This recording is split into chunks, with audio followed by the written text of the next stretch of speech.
So, welcome to the new episode of the Creative Practice Research Insights podcast, webcast, vodcast, whatever we're calling them these days.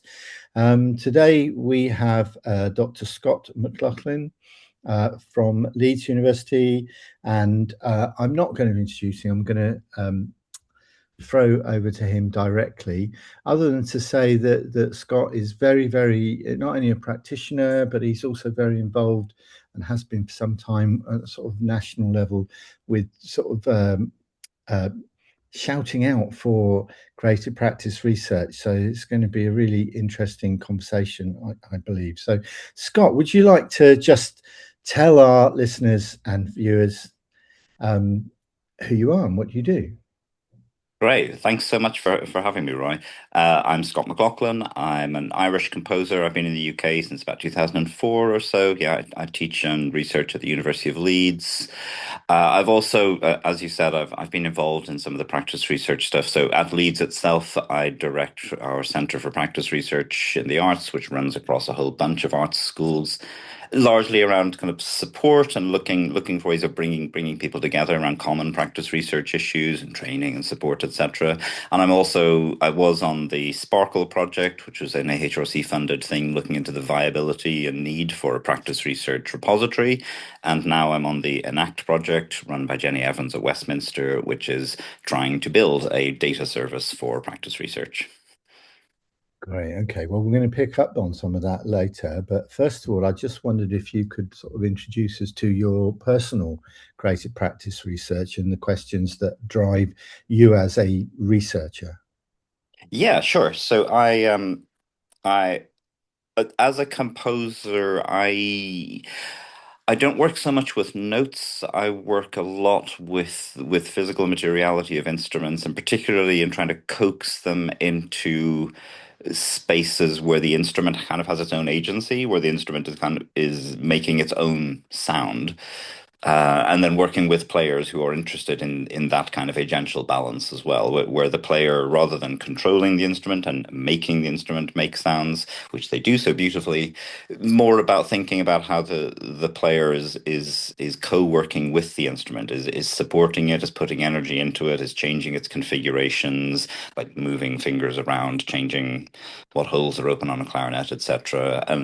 And supporting the instrument to bring out whatever resonances and things are inherent in it at that moment. So that there's a lot of really close collaboration with a few dedicated performers who I owe my creative career to these people who are just as interested in this as I am. Lots of long, slow music that lets things unfold in its own time. But in terms of it as a research practice, as you can probably imagine, there's a lot of trial and error. There's a lot of sitting with things and poking them around and seeing what happens. And then beside that, there's a lot of trying to grapple with what of this do I capture, how much to capture, how to articulate that to other people, all of those things. Great. Okay. It sounds really interesting, actually. Might have to listen to some of the music. So you mentioned ENACT, PR Voices and Sparkles. Could you just kind of, for people who may not be familiar with those, just kind of bring everyone up to speed and then talk about how this is all feeding into the ENACT project and then maybe just kind of where the ENACT is. Yeah. Excuse me. Um, so, of course, I've got to start with the important thing to say that within whatever about Europe and the rest of the world, within the UK, practice research in its various names, etc., has been ongoing for quite a while, in the sense of it being considered as a fundable, official form of research. The stuff that I was doing currently in ENACT and previously in Sparkle, that owes so much to the work that Prague UK did back around the last ref in 2021, where there was a lot of bringing together of practice researchers across all of the different disciplines and communities in the country and really trying to nail down the commonalities, the things that bring us all together, rather than being stuck in what had been happening before, which was a lot of division around what do you call it? What does it include? I think we had 10 or 20 years of wonderful work being done, but constantly being bogged down in this wilderness of definitional things. What is it? What's it called? And there was more Mm. conversations about what's it called than what people are actually doing. So that's only to say that the Bragg UK reports that came out were really foundational for me. Reading those, I could really see where things needed to be. So I was very fortunate that with some colleagues at Leeds, working in the library, we have some really wonderful librarians, Claire Knowles and Masood Kokar, um, who said, well, let's look at this AHRC infrastructure, scoping funding. I think there's something we could do here on practice research, because Leeds, as a library, with the best will in the world, was still struggling to get its practice research things into its very text-based repository.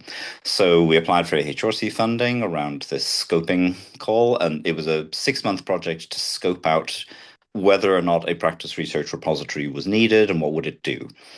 And while that was happening, there was another project funded under largely the same rubric down at Westminster by Jenny Evans. That was the Pure Voices project.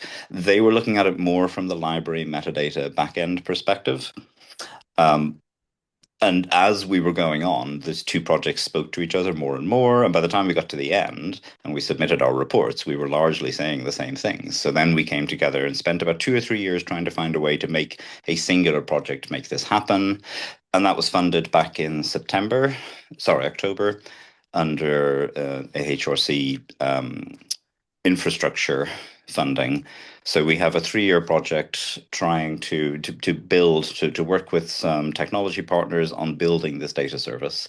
And currently we're about where we are 7 or 8 months into it now. The software backend build is starting to happen. We have some wonderful Pathfinder projects, including yourself, who are here working through essentially giving us some not live projects, but live practice researchers to work with and see what's really needed, where are the holes, how things will actually work in practice, etc. So, I mean, I'm super excited about this project. Having the funding to build it is really wonderful, and just having to have more and more conversations with practice researchers about what they would do with it, how it's needed, etc. It's both exciting and challenging, because the nature of practice research is that everyone's doing something slightly different and everyone has slightly different needs. That's one of the strengths of practice research, but that's what we're trying to accommodate. What I love about it is that the proposal is to build something that's open source. And I'm over in China currently, and our library are going, oh well, could we run that? And it's like, well, in theory, you could run your own sort of version of it. And I like that, because at the moment we're in this very similar situation to a lot of places where we're told, yeah, you can put your creative practice research into Pure just about, but you have to put it in other. And I kind of think it's like we've moved on from being other, haven't we? And we deserve a little more than that. So let me ask you, has working at this national or infrastructural level changed the way you think about your own creative practice research at all? It's made me think a lot about articulation, especially that. And this is also a little bit around things like the REF in the UK, which for people who are not in the UK is our research excellence framework, which is an audit that happens every 7 or 8 years in the UK, which is supposed to just be a light touch, looking and seeing where the good research is, and actually it's a harrowing, gigantic bureaucratic exercise that everybody hates.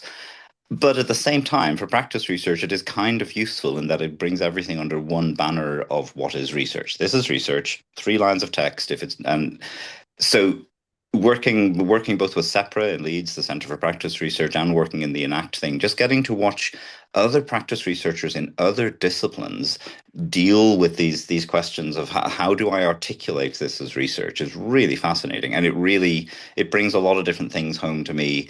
Making, I'm looking at a theatre practitioner's work and thinking, oh, there are elements of how they are talking about this that I feel is related to what I'm doing in my music, even though it's clearly not theatre. In seeing the way people in fine arts, etc., or design articulate out sometimes the process of the work, sometimes the final things, and things that I, as a musician, would just never even think are important. Seeing how much these things suddenly become foregrounded in these other disciplines. But yeah, to go back to your question, it really is the articulation piece that sits with me more than anything else, and the struggle that all of us, every one of us, no matter how confident in my own mind I am about the research aspects of my work, trying to explain that to someone else in a succinct way is really a challenge. Well, it's funny you should say that, because in a way that's what's kind of driven me to where I am with this podcast and other things I'm doing. In that, I sat down and said, well, how do I explain, or how do I put this? I wasn't even using the word articulation at the time. It's like, but how do I express that this is research? And I still don't. I'm still struggling with that, which is why it's really interesting, because it's kind of is a fascinating subject. So that brings us on really to the sort of main part of the conversation I'd like to have with you, and that is what makes practice research or creative practice research legible. And we've had a number of conversations and shared various communications about this, and what is happening and how it happens. And I think a good place to start is to ask the question, why is this such a difficult problem? Yeah. So the legibility question is, and it comes in different guises too, and I think it also plays out at different scales, which is part of our problem. That there's a lovely on the Prag UK website. There's a lovely article about reviewability. Oh, I'm sorry. I'm very embarrassed. I've totally forgotten her name. It'll come back to me. Really wonderful work, researcher though, who's dance researcher who's worked for a long time on Pride UK. It'll come back to me. Anyways, so the legibility thing, I think the underpinning aspect of it, and I think the bit that trips everybody up is legible for whom. That's the thing. Because as artists, no matter what our field, composer, filmmaker, we spend our whole lives directing things at artistic audiences, and there are things we make legible to them, and we're trained and we have experience in that particular kind of communication. And then when we're suddenly asked to make it legible in a research sense, and it's usually asked in the caveat that this is different to an artistic sense, which it often is, then that legibility becomes a question of who is it for. So when I sit down to think about articulation of these things, I often end up in a position which where I'm essentially having two sets of thoughts.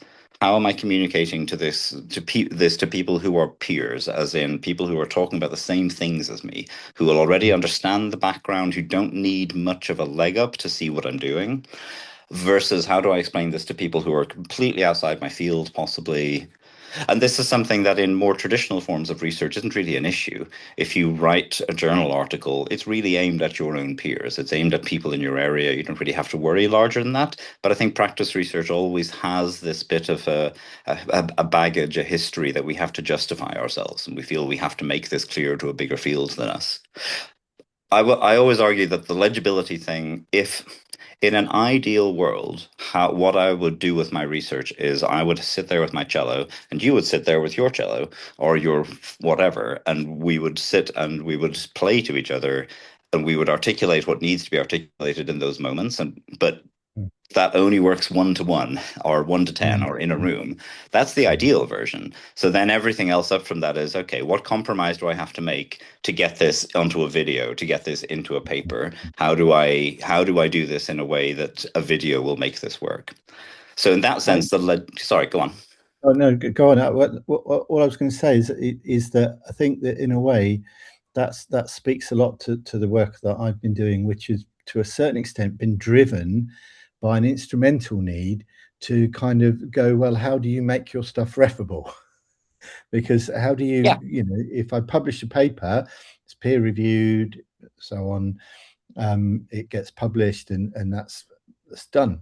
But with creative practice research, it's like, well, how we're asked to provide a 300-word statement, and it feels that that's kind of quite limiting for something that might be quite expansive and complex and procedural and happen over a time. And so is there a danger that what we're asking creative practice researchers to do is to explain them or itself in forms that are fundamentally unsuited.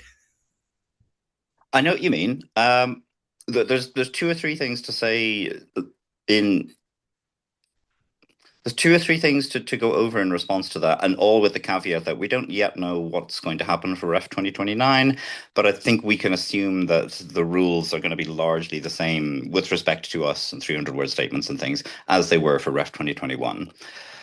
The fundamental unsuitability, I mean, yes, that's true, but I think it's not a deal breaker and shouldn't be a deal breaker, because if that's the deal breaker, then we never ever get to communicate with anyone except for me one to one with someone in a room, or for you across a screen. That there's always, in any research, there's an element of translation, of taking the thing that works in your head, and whether you're putting it onto pen and paper or film or something else, you're always translating. So I don't think that's any different for us than it is for any other researchers. The At the same time, going back to the making it refable, yeah, there's a huge pressure on all of us, but I don't think it's even about making it refable, because as soon as you accept that it's research, it can go into ref. The problem is never ref. Ref will take anything. As long as we are happy as research, they'll take it. Ref aren't the problem. The problem is then in institutions, the institutional fear and gatekeeping that puts people who, with the best will in the world, are trying to find the strongest things to submit to ref. So then it becomes a problem where, and I've seen this plenty of times in all sorts of institutions, where the internal gatekeeping system will look at something it doesn't understand and say, that's a bit risky. I don't know about your film. Maybe you should just submit an article. Because they don't understand what they're looking at, and they worry that a ref panel also won't understand. So this internal bureaucratic aspect of having to find the best quote unquote things. So in that sense, the struggle for us is about making it refable, is in communicating to usually people within our own institution what the value of this is. And that's a thing I've been shouting for a long time, is that our biggest problem is confidence. We don't have the confidence to say, actually, my film is really doing groundbreaking work, and I can show you that. And and it's something we're kind of allergic to as artists as well, standing there and saying, no, my work is doing new stuff, and this is how and articulating how it's new. It's something that we as artists are not trained well to do. Anyways, so the point of all this then is, so the 300 word statement thing, that's a great example. The ref rules say, if the work in itself does not communicate its research effectively, you can use a statement of up to 300 words to articulate that. I think so. In the first case, you don't even have to use them. If you think that your film or your cello piece already clearly is wearing on its shirt sleeves what its research interests and agendas are, then you can just put that in as it is. Doesn't need any statement. But of course, in 99% of cases, our work does not clearly show its research. It shows tons and tons of things, but it needs some kind of reference frame to say, but here are the things that it's doing interestingly as research. So to do that within 300 words is very difficult, and most people don't succeed. But most people now, what I'm finding is that the ref also allows you to put in any kinds of supporting documentation that you feel is needed. So everyone I'm working with now is looking at various kinds of single or multi-component outputs where you're including concise explanations, whether it's video or text or diagrams or something that just gets it clear. This is the thing in my work that matters. So in my own particular case, I'm submitting the piece of music, the score, the recordings, but I'm also submitting usually short 2-3 minute long videos of me sitting at a cello saying, look, this little thing I've put on the cello, it messes up the string and it makes this happen. And this is really unusual because this other composer did something similar a few years ago, but mine does it in a more interesting or a different way. And that's all it needs. Because what you don't want, as you were also alluding to, is you don't want someone essentially having to read a 5,000 word essay in order to understand what your 5-minute film is doing. It just needs enough articulation to point the person to the thing that you think is important.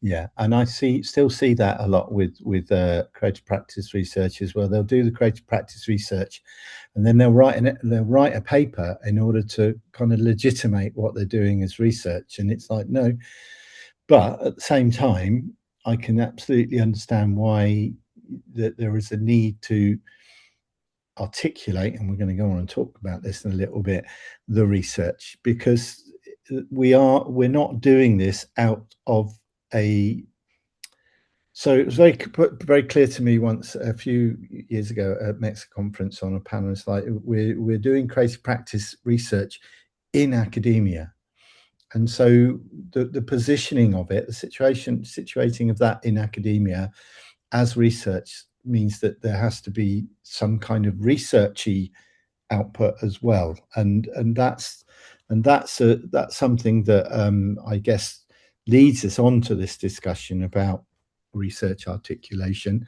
And part of this has come out of my own work where I've been looking at this, and especially looking at peer review as well, but also I started looking at the Journal for Artistic Research and the way that they do things, which is a kind of there was a continuum. There might be a sort of a more, the sort of thing where that I've been doing, which is very much based on the ways that people like Screenworks and Sightlines do their research articulation and peer review. And then you have at the other end of the spectrum, you've got the sort of thing that what they call exposition at Journal of Artistic Research. And so, and that was where our conversation started to get really interesting. I thought, not that it's not interesting anyway, but it gets more interesting. And so, how do you see that difference between what we've been talking about as articulation and what Journal of Artistic Research talk about as exposition?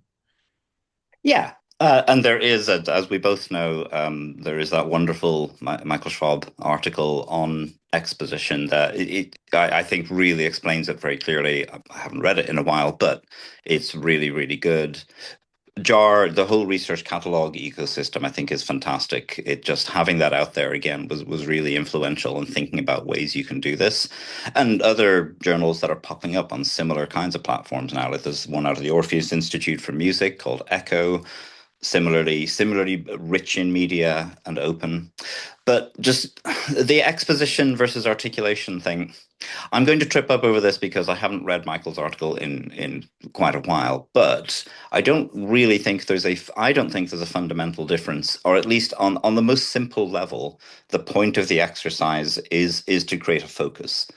And I think this again is something that trips up people coming into practice research, where they think that what they're trying to do is explain the work, explain the art. And usually that's not what's happening. I've often had conversations in my support role talking to colleagues where they find this very, very troubling. They say, well, I don't want to explain the art. The art is supposed to speak for itself. But an articulation of research is not the same as an articulation of how to read the art or how to make the art legible. It really is just saying what in this piece of work is going to excite people in your field. But what are people in your field particularly going to look at in this and say, oh, I didn't realize you could do that? And the problem with artworks is that they say so much to so many people in so many different ways that the point of the articulation is just to focus down on the one aspect that you are making a claim to being researchful. And I think in the same way, the exposition, it's the same fundamental idea. You are trying to expose the thing that fits inside a research remit, about the thing that says, yes, this is doing something which is creating new knowledge. Here is the new knowledge. There's all sorts of other knowledge. Some of it is newer than others. Some of it is new to some people, but not new to peers or specialists. But this thing here is new. And I really think that's all it is, which is why, again, you can write a 5,000 word essay. Sometimes you just need a couple of keywords or a couple of reference things to say, look, it's like that, but it's doing it new. It's doing a different thing. Could And I we? should say, sorry, just to jump Oh, on one more thing that is really nice about something like JAR is because they really emphasize the possibility for using the whole canvas, for making it nonlinear. it challenges that narrative design that you often get in journal article or chapter writing. It really allows you to bounce ideas back and forth, and to write a paragraph or make a video that is then referencing something else and referencing something else and something else. And just to flip back to ENACT for a second, that's something that we're really trying to do with that as well, to make the relationality between things be the common currency rather than just descriptions of things. Okay, so I'm going to put that on the elf shelf at the moment, because there's a question that I'd like to come back to about the ENACT and the research catalogue. But a question I've got here is that is it possible to say that articulation asks, what does this practice tell us, while exposition asks, how can someone encounter the research through the practice itself? And is that a useful distinction, or are we still talking about the same thing? I think we're talking about the same thing, but the second version is the much more compelling version, because I have often seen exasperated arguments from colleagues in saying, oh, well, when I submit my work to ref, they're just going to read. I get this with PhD students too. They say, well, they're not going to really look at the music or listen to it. They're just going to read the text around it because it's the short version. But this is exactly the point why writing a 5,000 word thing about it is kind of a trap you're building for yourself. It's exactly it. You're supposed to create the encounter. And the encounter will already happen. If I send you my music and you listen to it, you will encounter it, but you'll encounter lots of things in it. The point of the exposition or the point of the articulation is to focus you in on the research claim in that encounter, to give you a set of guide rails almost to guide you to the aspect of the thing where you encounter what is new knowledge. So just because I want to move on, and I'm aware of the time, and I want to move on, but I just wanted to pick up on that question. So, what is ENACT trying to do that the research catalogue isn't doing then? That's a complicated question.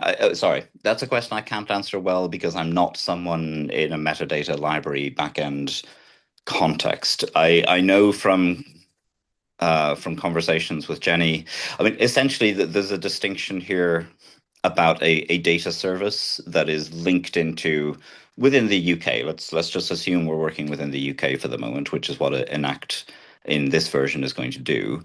That it links into all of the libraries, etc. That it makes things findable. That the whole point with the ENACT model is that we're working with what's called the FAIR principles, making something findable, accessible, interoperable, and reusable, which is a larger worldwide set of data principles for working with data.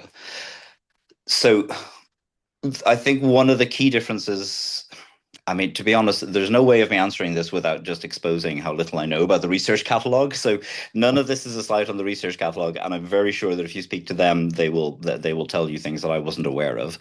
But part of the difference is we're not asking people to create expositions. We are asking people, ENACT is a data service and repository. So you put up your piece of work and you put metadata around it, and you can write research narratives, etc. And you can create links to other pieces of work that might be your own or might be other people's. You can create a citational network within it in that sense, which is something a piece of art on its own cannot do. Pieces of art don't contain citations in a literal sense. So ENACT allows you to build this network of things to make stuff findable and accessible. The research catalog also allows those things, but it does it through the mechanism of creating this exposition. So on that sense, they're very different things. The question of to what extent the research catalog is connected into other things and allows you to find stuff outside of its ecosystem, I don't know. I couldn't say. But in that sense, I think purely from the point of view that you have to make the exposition, and whereas ENACT is just something where you put your stuff and you can add research narratives and text descriptions and things. Cool, fine. Let's leave that there, because I did speak to them, and I hope to speak to them on a future podcast. And they said that they're struggling. They have been struggling to get recognised and listed with Scopus, for example, and let's leave Wait, that one. that's a whole other kettle of monkeys. Scopus does not believe artistic research and practice research really exists, or Yeah. I mean, maybe they do, but they're not interested in trying to connect to us. So that's a whole other kettle of monkeys. I mean, just to say that JAR and the research catalog are doing fantastic work, and as far as I know, ENACT have lots of plans to talk to them, learn from them, see about ways we can talk to each other, etc. We're all trying to do Well, the same thing. We're not in well, competition with each entirely. other. And I like the fact that you said that the exposition approach feels more compelling, and it absolutely does. And one of the tasks on my to-do list is to upload some material there and to go through that process and create an exposition. It's not something I've done yet, but it will be something that will watch this space. So let's move on. You talked in one of the conversations we had, you talked about, hang on, let me move on and make sure I get the frame this right. Methods for doing research and methods for sharing research. And I wondered if you could kind of unpack that a little bit for us. Yeah. I mean, the methods space is always an interesting one for people in our area. And I've been doing a lot of work with my colleague Mira Benjamin at City University around embodied methods, and particularly in music, in about trying to have more conversations that include the word method in it, because I find that from PhD students up, there's often an unwillingness to connect to that because it's not terribly visible for us, in the sense that, of course, in the STEM and more objective sciences, method is a very clear transmissible thing that allows and facilitates research to be reproducible, replicable, all of these things. If you get the method right, then the research will give you the right stuff. Whereas for us, I think method is a lot looser. We have a long history in our areas, particularly in practice research, of importing methods from other places, autoethnography, things like that, and using mixed methods, almost a magpie-like approach. Use a bit of Mm. this, use a bit of that, and sometimes that's what you need to get the job done.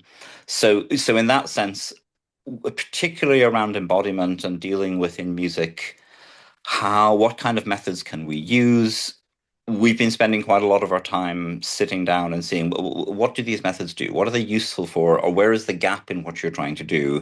And would some shared, even if changeable, methods be useful? So the distinction that you mentioned earlier is one that I've personally found useful, and some other people do too. I wouldn't say it's a hard and fast rule, but when I'm thinking about doing the research, I'm sitting with an instrument, I'm experimenting, I'm performing, I'm composing, all of these things. The methods I'm thinking of there are largely in around the question of what am I capturing, why am I capturing it, what's it for? And it really comes down to very simple things that you, as a filmmaker, I'm sure, are more than aware of. Like you can't just stick a video camera in the corner of the room. You have to think about what am I trying to articulate here. So in my case, often, for example, I'm doing this work with cello, that in order to effectively capture it, actually, I need two cameras. I need one on that side that captures the bow movement. I need another one on that side that's capturing the string movement. I need them super close. So the conversation is really about thinking beyond just pressing record and capturing. Are you using the right documentation to actually be able to articulate what you're trying to do? There's a whole suite of thinking around that. And then the other side is the communication and articulation side. Because again, I can take my half-hour video I've just made of me playing cello and I can stick that on YouTube, but does it tell anyone anything? That's where you come back into more of the methods for exposition and methods for articulation. And again, we can borrow lots of methods from other places. I often use what in psychology is called a talk aloud protocol, where you're literally describing something as you're going. Psychologists use it for one thing. I find it useful in my practice. A lot of other people might find it really confusing and disorienting to try and talk through what they're doing while they play their instrument. So that's really what it comes down to, is just trying to find the right tools for the job. If the job is Mm. capturing the correct thing, that needs one set of tools. If the job is articulating it to someone else, that's a different set of tools. I find that I've started talking about traces and how you kind of capture traces, and that came from a book, an artist book I found, which was just literally traces. It was just stuff that she'd assembled, and the challenge I think for me anyway is that I don't really know what it is I'm going to need to articulate till later, Yeah. and so I've just started trying to be very, very methodological about capturing anything and everything. But the problem is you can end up with a huge archive of stuff that has no value because And you it's like, don't have time to go back through it all. what are you going to do with all of that?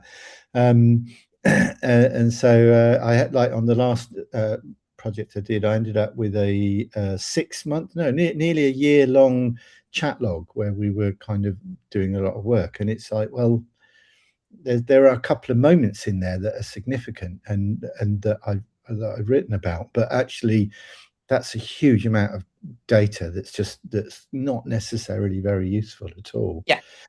So I kind of, yeah, I wonder, how do you know when a moment is significant, and are you always able to capture those things?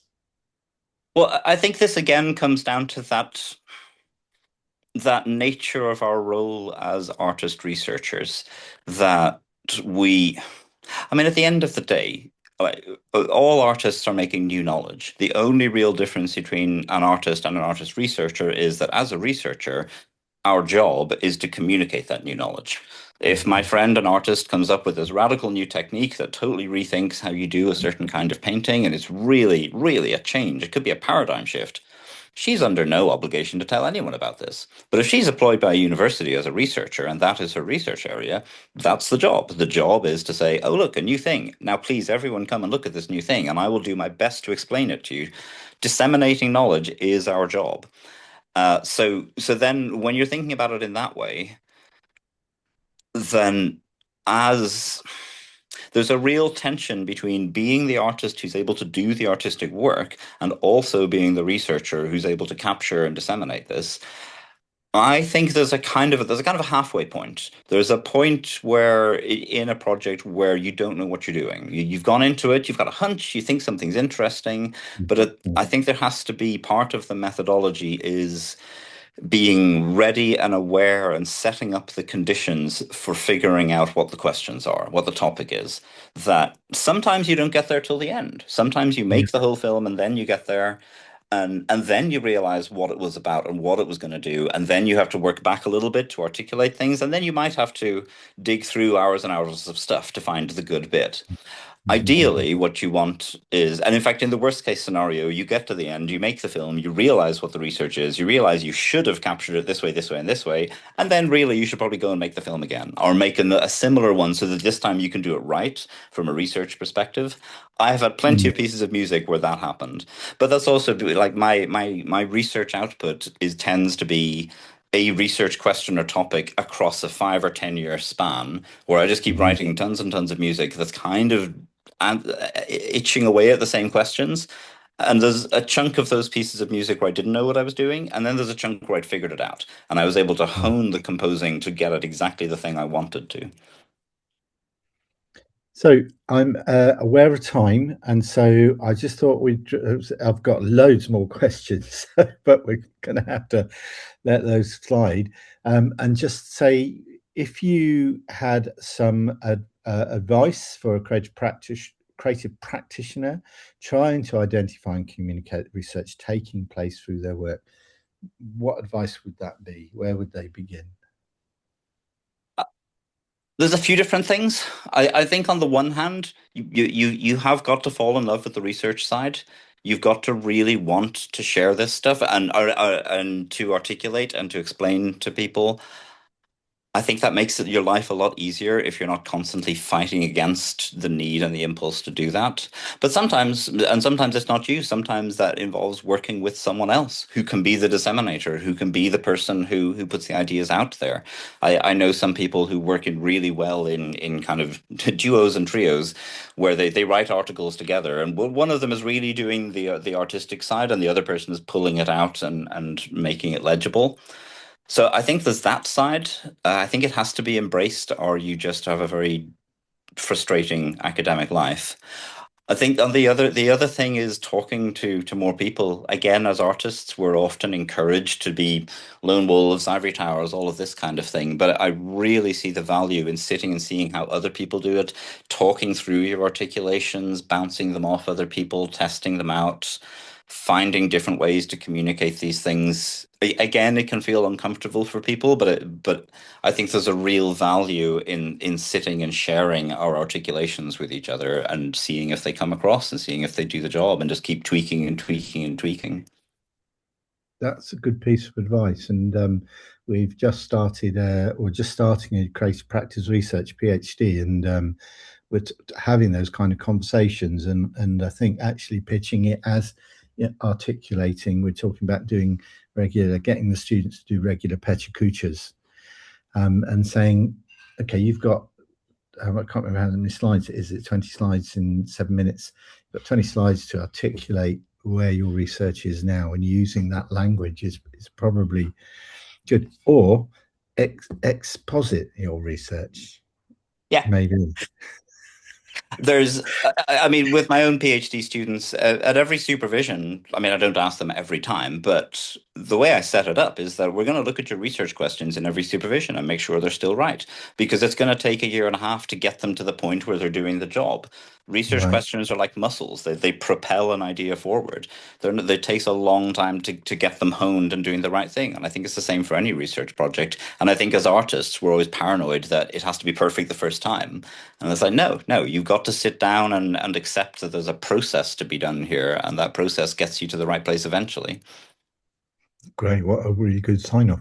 So thank you very much, Scott, for your time, and I look forward to maybe in the future revisiting this discussion. I'm very happy to be involved with ENACT, and really looking forward to where that goes as well. So, oh, you've got. I only want to say, sign off as well. Thank you so much for doing this podcast. I mean, not to getting me on is lovely, but having this podcast, I've listened to so many rich conversations on this. It's great that you're doing this. Get more people in. Everyone should be listening to more of these things as well to get more of these perspectives. Thank you. Yeah, well, that's why I started, because I wanted to hear people's perspective. So